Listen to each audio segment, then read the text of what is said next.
and welcome to Encouraging Leadership, conversations that mobilize today's women leaders, with your host, Ann Miner. Meet leaders who share their observations, knowledge, insight, and perspectives to mobilize you to apply your own leadership in business and in life. Here's your host, Ann Miner.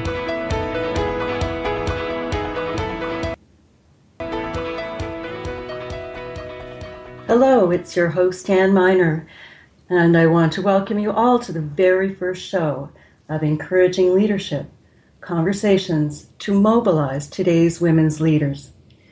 Full disclosure, my guest today is also my business partner and co-founder of the Acacia Institute, Bonnie Powers. Now, Bonnie is also a business owner. She's worked in a variety of industries, from retail to professional services, and a variety of positions, from accounting supervisor all the way to the C-suite as Chief Financial Officer.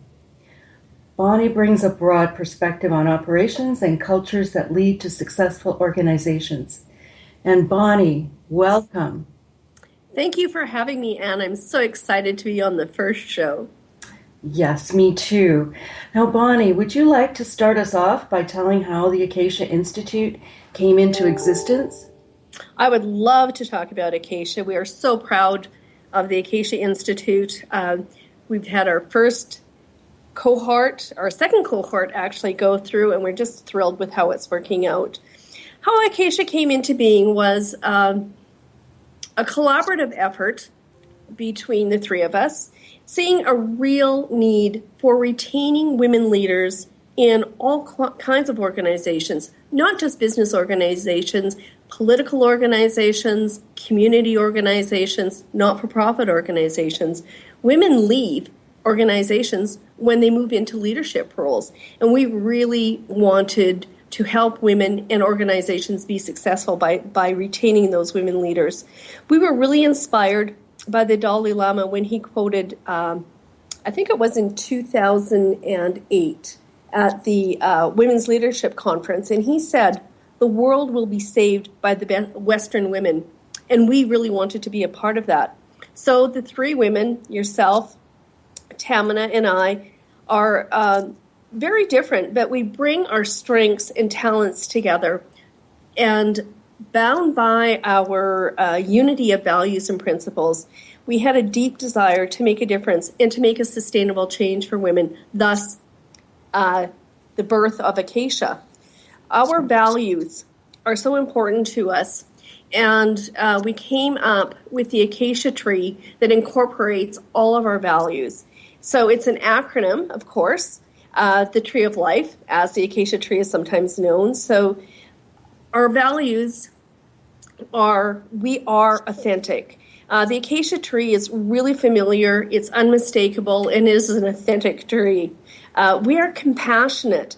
It's said that the edible fruit of the acacia tree was the manna that saved the Israelites as they faced starvation in the wilderness. We would love to be that manna for our women leaders. We are accountable. There's a species of stinging ants that occupy the acacia tree and defend it by attacking the drafts when they come to devour the tree's foliage. In return, the acacia provides the ants with both food and shelter. We want to be accountable to our women, our acacians that come in. We want to feed them, but we also want to protect them and give them mentorship. We are collaborative. When the acacia tree senses its leaves are being torn away, most likely by giraffes, it emits a particular gas that alerts other acacia trees in the vicinity of the danger. We also are collaborative. We are working in collaboration with a couple of organizations right now, and we really open our arms to anybody who is working with the cause to promote women leaders. We are innovative. So in addition to the acacia's chemical response to danger, it's fire resistant. In areas where other plants have been completely destroyed by fire, the acacia tree stood by barely singed. So when we say we're innovative, we are constantly looking at our programs and looking at ways to deliver the programs. We're very open to all sorts of suggestions, and we have a very innovative approach to bring our women leaders through the program. And needless to say, we are ambitious. the acacia tree produces a sap that actually provides waterproofing. So Noah's Ark, the ship that is said to have saved the human race during the Great Flood, is believed to be built of acacia wood, which is very ambitious. You think of man making an ark like that. And we believe that we're doing that as well. We are ambitious. We want women not to be afraid of being ambitious, but to really get out there and make a change in their world. So with all of those things, we came together on a Good Friday, and thus the Acacia Institute was born. Yes, and when you think about your reference to Noah's Ark, he had to build that ark before it started to rain. And what we want to do is to prepare our women leaders for those positions that they aspire to before they find themselves in an accidental leadership position. Exactly. So how is the Acacia different in terms of its programs? So I think the Acacia is different because it is developed for women by women who have been in leadership roles in many different types of organizations. The three of us have a very sound understanding of what it takes to be a leader. So I think in that way, we're already set apart. One of the other things that makes Acacia so different is that all of our programming is competency-based. Each of our programs have a pre-assessment and a post-assessment so that people can actually see what they have achieved and what they have learned going through the program. So we're building the program on provable skills, business skills, not just the soft skills. Acacia is different also because we really encourage community. We have a forum that we encourage all of our Acacians to participate in. We give them lots of information. We help them to discuss things openly with each other. The other thing that we do is we encourage mentorship at a very deep level, and to ensure that each of the participants going through our program, we have something called an action plan for each one of our competency-based skills. And we really encourage each of them to work with a mentor to get through the programs. We have 3 different levels of programming, and each is uniquely designed to meet the needs of leaders at different stages in their career. The first is what we call the aspiring leadership. This whole module, or the whole program, is based around self-leadership. So we really believe in order to be an extraordinary leader, you really have to understand yourself and know yourself. And this is all about understanding who you are, what you look like as a leader, and to give you those very basic building blocks. Some of the business skills we give them are understanding accounting, knowing how to research, excellent communication skills, as well as helping them to stand and own their own personal power. The next level that we have are emerging leaders. These are women that are in a management position, and this programming is really geared so that the women know how to lead teams effectively. The whole module is integrated, and at the very end, we will have a business case that will be solved by a team of the emerging leaders. Again, it's very competency-based. With the next level, it's called the Advancing Leadership. This is an intensive 5-day leadership conference for women who are already in leadership roles in organizations. So the whole Advancing Leadership.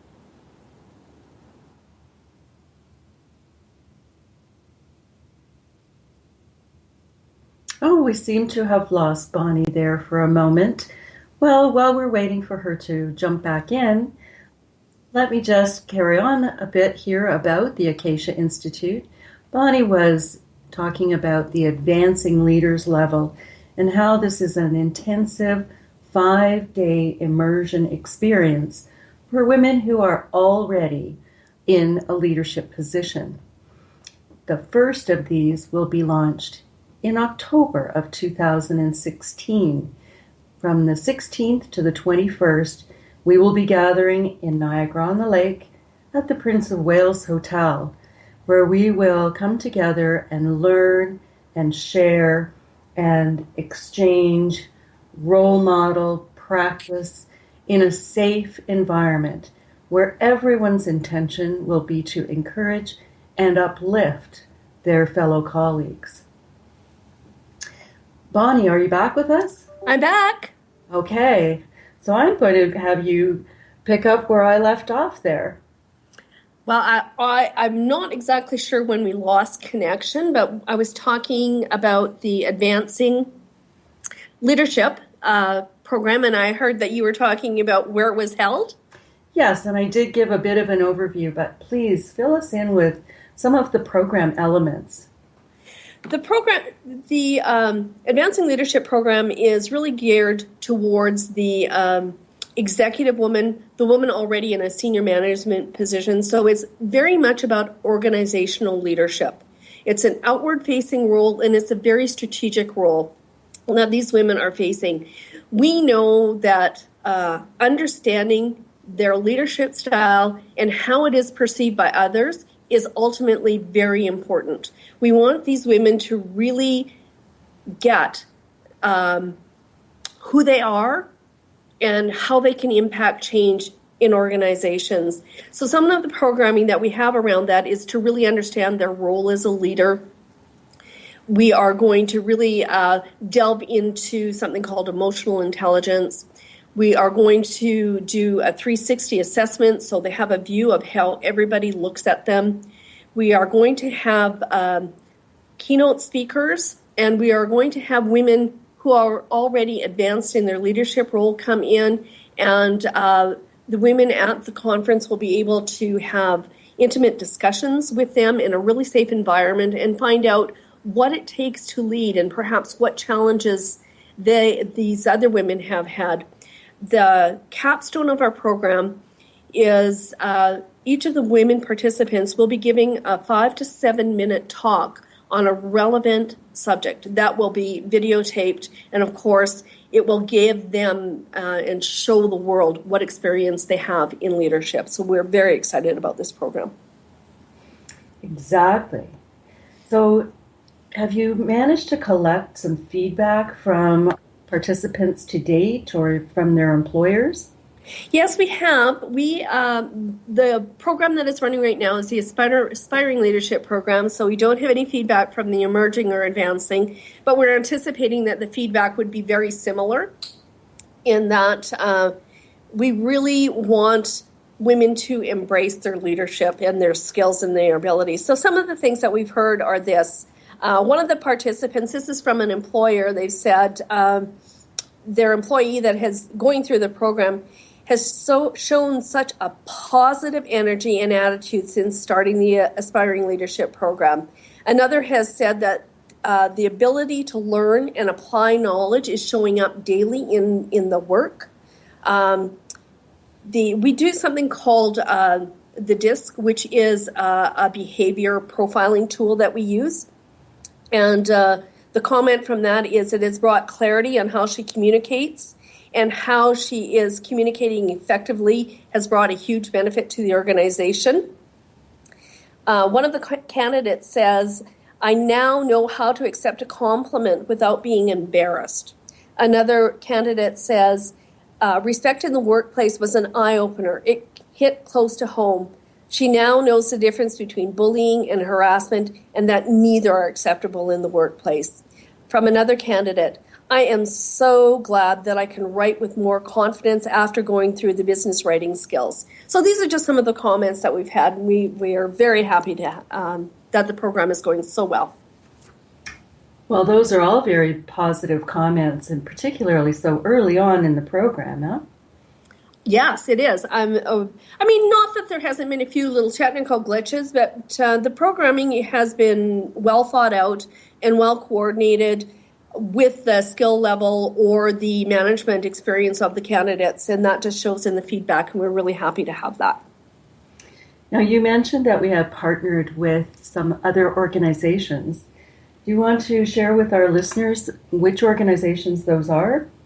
Yes, so one of the organizations that we have partnered with is Women in Trucking or Transportation. So it's women who are in that field, and we have had some of the women go through the first cohort, and they've already received significant difference. Another is the MET program, which is women transitioning out of the armed forces and into corporate Canada or into the, I guess I was going to say real world, but they were in the real world. Transitioning into corporate or other types of roles. So we have partnered with them. We've offered scholarships with the program. We're just really excited that we can make a difference in both these organizations. And more to come. More to come. Okay. So, Bonnie, you mentioned that Acacia was inspired by the Dalai Lama, and that there's this expectation that Western women will save the world. What impact is it that you hope to make with Acacia? Well, what we have noticed, and not just us, but there's a lot of documentation and research that shows that women leave organizations when they reach higher levels. So they reach management levels or senior roles, and they leave organizations.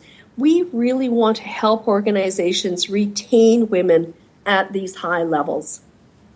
That will make a huge impact. If you think half of the workforce available are women, and if women stay in organizations, the talent pool of creative leaders is doubled when women stay in those organizations and are included.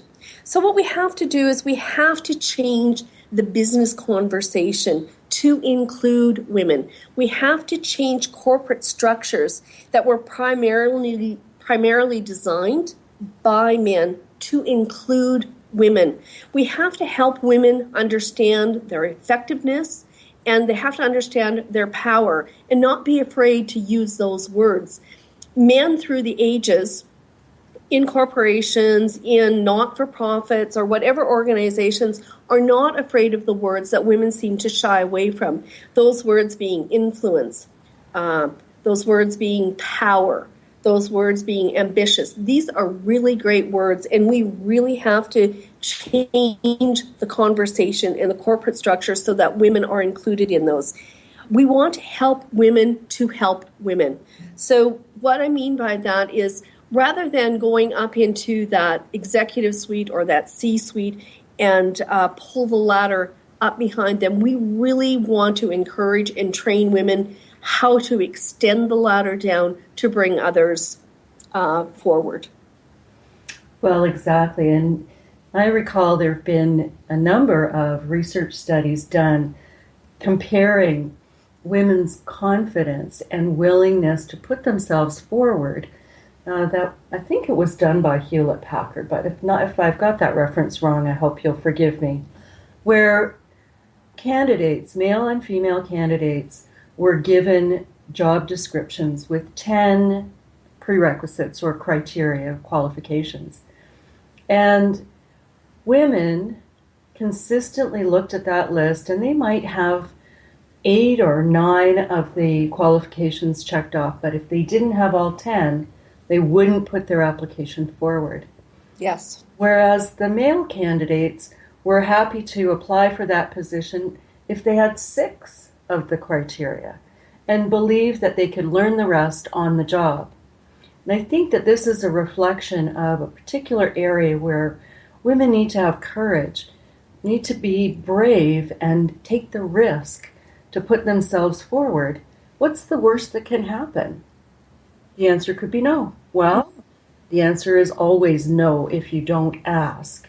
So if you're not able to step forward, something holding you back, these are the things we want to work on and show women that the world is waiting for them. Mm-hmm. Yeah, exactly. Yes, exactly. And it's such it's almost a crime that women will leave organizations rather than try to change the culture or the language or the structure so that we can actually effectively use women in leadership roles. Well, that's true. We're seeing that women are opting out and forming their own businesses and doing quite well, thank you, and helping to, you know, fire the economy with these new businesses. However, if we are driving towards gender parity in the boardroom and in the C-suite, we'll never get there if our marvelous women leaders keep leaving the organizations in such large numbers. Yes, exactly. And a lot of change does come from grassroots level, but really the leadership in organizations makes the biggest impact. And we have to ensure that women are there because we are, guess what, half of the world. So, Well, the other thing that, the other very, very practical reason to elevate women in organizations and to bring their knowledge, skills, and abilities to the table is that there's been research to show organizations actually perform better yes. financially and all around when there is representation. Yes. Diverse representation at the top. Exactly. And what we've also seen in many organizations as they address the issue of diversity is that we do have diversity across, heritage. We have diversity of religion and race and country of origin, and all of that's highly visible. What we still see, though, is a visible lack of women in the leadership positions. So some organizations are really having to refocus their diversity efforts on gender diversity. Mm-hmm. Yeah, exactly. Yes. So Bonnie, where do you see women's leadership in 5 years? That's a really great question. I was thinking about this this morning. Actually, I was in Alberta. Here we have wildfires, and we've had extensive evacuation of the Fort McMurray area. And I was listening to Rona Ambrose on her speech on what we could do for Fort McMurray. And what touched me about her speech is that she showed her emotion. And Justin Trudeau, our Prime Minister, went over and gave her a hug. And I thought, wow, that speaks so much of what our leadership needs to be, is humanly compassionate, humanly emotional, but right there at the forefront taking on these tougher issues. So I was really touched by that. One thing that I note about leadership is that business is being done significantly different. There's all of the connectivity we have with all of the technology. We have access to massive amounts of information, and it's really causing a shift in society, in attitudes, but most importantly, it's changing how business is done. Communication is now digital, products are now digital, services are now digital. Marketing and delivery of these products and services is different, and it will continue to evolve. So global business has increased enormously. We have significant stress and competition in our corporations for business. And successful businesses are being led with people with the right experience, the right skills, and the right mindset. It should not be gender-based. So what I see with programs like the Acacia Institute and others, we can develop women leaders through our learning experiences, through our coaching, through our mentoring, and through our training. I really believe that within the next 5 years, women are going to take their place at the helm. And organizations will really believe, or will really take the step that will have the best fit regardless of gender.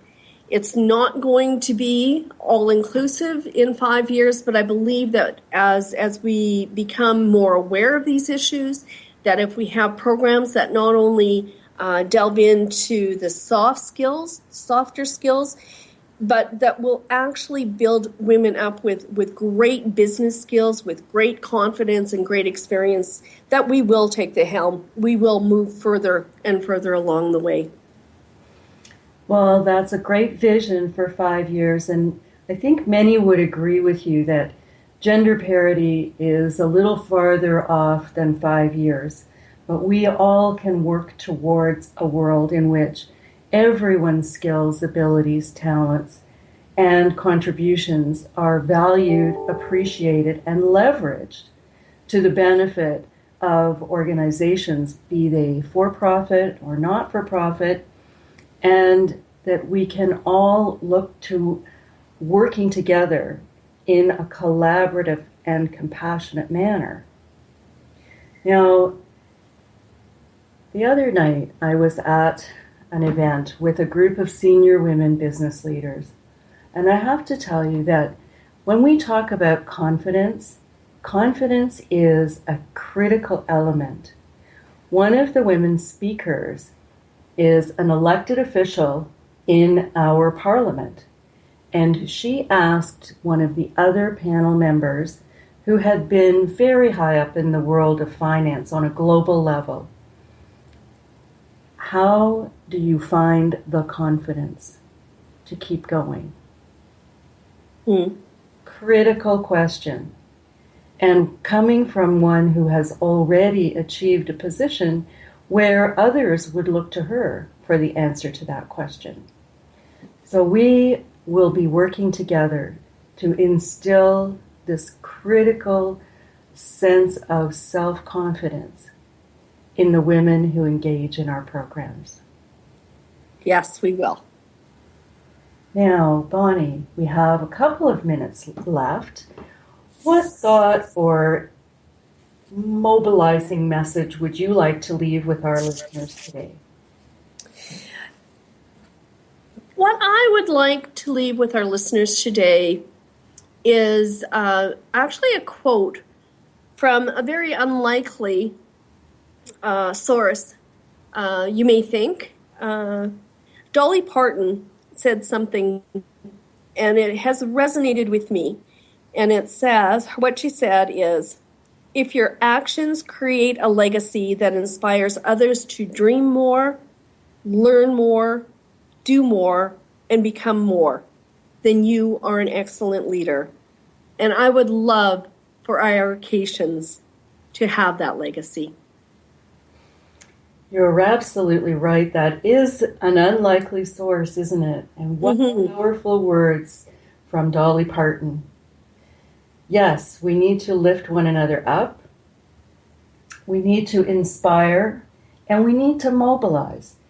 What concerns me when I see some of the programming that is available is we come together, there's high energy, we have all been uplifted, and we've learned something new, and then we go back to our regular day jobs, and we don't put those new learning skills and abilities to work. And you mentioned that one of the components of the Aspiring Leadership Program is this action plan. Action plan that ensures after each and every module, whether that's communication strategies or business writing skills or ethics or etiquette or project management, that our candidates will actually have a plan to put their learning to work, to bring improvement to their own organizations, which is absolutely a wonderful way to deploy the new competencies. Wouldn't Absolutely. you agree? Well, Yeah, absolutely. Thank you for being my very first guest today, Bonnie, and sharing the news about the Acacia Institute and your powerful mobilizing message.